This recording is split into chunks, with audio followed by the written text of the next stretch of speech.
Hi there. I have a question for you.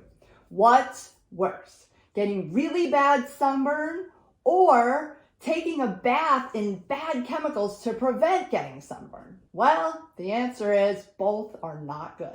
So as you may have guessed, today's topic is on sunscreen and how to enjoy time in the sun without damaging your skin or your body. So I'm Dr. Andrea Purcell, and I help women struggling with health and hormonal issues reclaim their health in their life using natural medicine. And you're watching straight from the doctor's desk. And today we're talking about vitamin D levels and sunscreen. Some sun is good, but you can have too much of a good thing. So I like to say about 20 minutes of sun exposure to activate the vitamin D in your skin. And then after that, cover up or be sure to protect yourself from those UV rays. Our body requires UVB rays to convert vitamin D. And the only way to activate the production of natural vitamin D in your body is to be exposed to natural sunlight. Sunscreen blocks out the rays that need to reach the skin cells that produce the vitamin D. So sunscreen has been speculated to be one of the reasons behind the widespread vitamin D deficiency in our population. Optimal vitamin D levels help with calcium absorption, and they're a part of a healthy, well-functioning immune system. Vitamin D also plays a part in reducing inflammation. Skin is our largest organ, which means that what we put on our body is the same as what we would put in our body. And skin acts as a protective barrier, but there are many things that can pass through our skin into our bloodstream. So just think about how the nicotine patch works. Nicotine is absorbed through the skin and delivered to your bloodstream, the same as if you smoked a cigarette. So some people even go so far as to say, if you can't eat it, you shouldn't put it on your skin. Well, now back to our sunscreen conversation.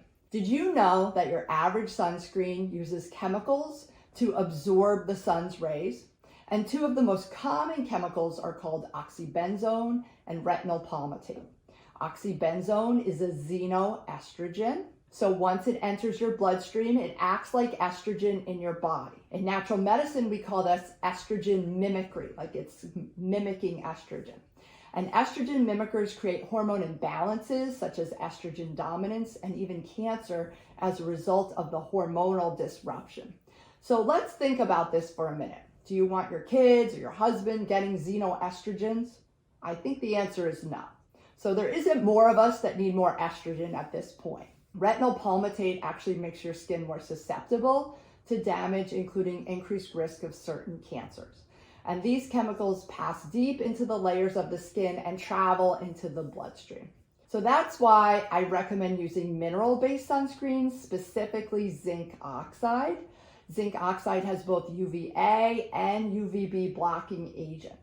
The UVB and UVA rays, which can cause that premature aging and skin cancer. Zinc oxide actually sits on top of the skin and it reflects the sun rays back.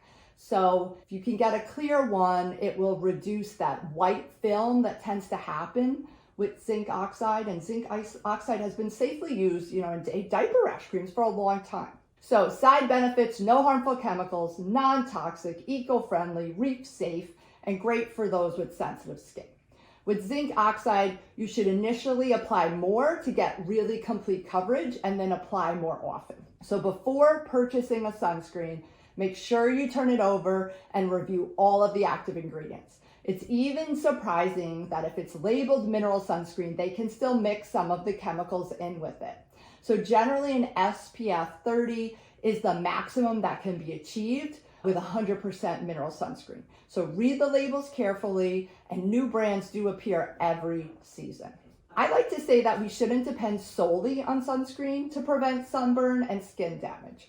It's also a good idea to practice smart sun. And smart sun is having a deep respect for the power of UV light, which means that we get cover-up clothing, hats, sunglasses. Many companies now are making this sun protective clothing. It's been very popular in the golf and tennis, fishing industry for years. So you want to find shade or bring your own umbrella to the party. And definitely plan your activities around the sun's peak hours. and avoiding those peak hours when the sun is most direct and strongest in the sky, usually between 12 and 4 p.m. So I hope that this episode has empowered you to make good choices with your summer sun. And thank you so much for joining me today. Stop by again for another health segment of Straight from the Doctor's Desk. If you're interested to learn more about natural medicine, you can always visit me on the web at www.drandreapurcell.com. Be sure to check out some of my other videos on women's health. Ciao for now.